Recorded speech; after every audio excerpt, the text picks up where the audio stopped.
नाजरीन, welcome to a channel news article 1। नाजरीन, पहली खबर है कि हिंदू बानी बाबरी मस्जिद के बाद अब ताजमहल की तरफ रुख कर चुके हैं। दूसरी जो हमारी खबर है, इमरान खान अब बुशरा बीबी के शौहर नहीं रहे, अदालत का फैसला।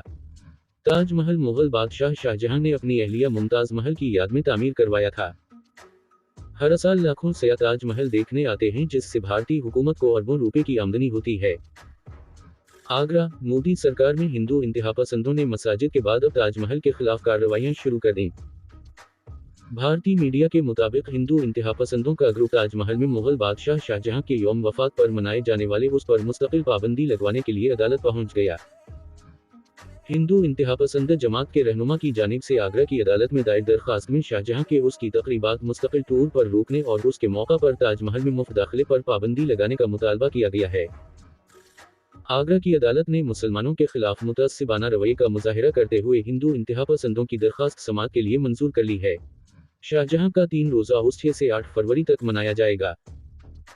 मुगल बादशाह शाहजहां ने 1653 में अपनी बीवी मुमताज महल की याद में दरियाए जमुना के किनारे ताजमहल तामीर किया था, जिसका शुमार दुनिया के अजायब में किया जाता है।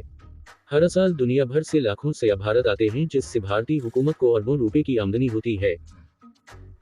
चेयरमैन पीटीआई इमरान खान और बशरा बीबी के खिलाफ गैर शरई निकाह केस का तहरीरी फैसला जारी किया जा चुका है, जिसमें कहा गया है बानी पीटीआई और बशरा बीबी को मियां बीवी तस्वुर न किया जाए। फैसले से ये भी जाहिर होता है कि मुकदमे के दौरान इमरान खान और बुशरा बीबी के खिलाफ नाजायज ताल्लुकात का इल्जाम दम तोड़ गया। सीनियर सिविल जज कुदरत अल्लाह ने इत्तत में निकाह केस का तहरीरी फैसला जारी किया। 50 सफ़हात पर मुश्तमिल तफसीली फैसले में कहा गया है कि मुद्दा अलीहान को पीपीसी की दफा 496 के तहत जुर्म का मुर्तकिब पाया गया और इसके नतीजे में बानी चेयरमैन और बशरा बीबी को 7-7 साल कैद की सजा सुनाई गई है। बानी चेयरमैन और बुशरा बीबी को फैसले के मुताबिक 5-5 लाख रुपए जुर्माना अदा करना होगा। जुर्माना अदा न करने की सूरत में 4 माह मजीद कैद काटनी होगी। मुल्जिमान को फैसले की कापियां फराहम कर दी गई हैं। फैसला ओपन कोर्ट में मुल्जिमान की मौजूदगी में सुनाया गया। फैसले के मुताबिक शिकायत कुनिंदा 1 जनवरी 2017 का निकाह गैर कानूनी साबित करने में कामयाब रहे। खावर मानिका ने साबित किया शादी की तकरीब बदयंती पर मबनी थी।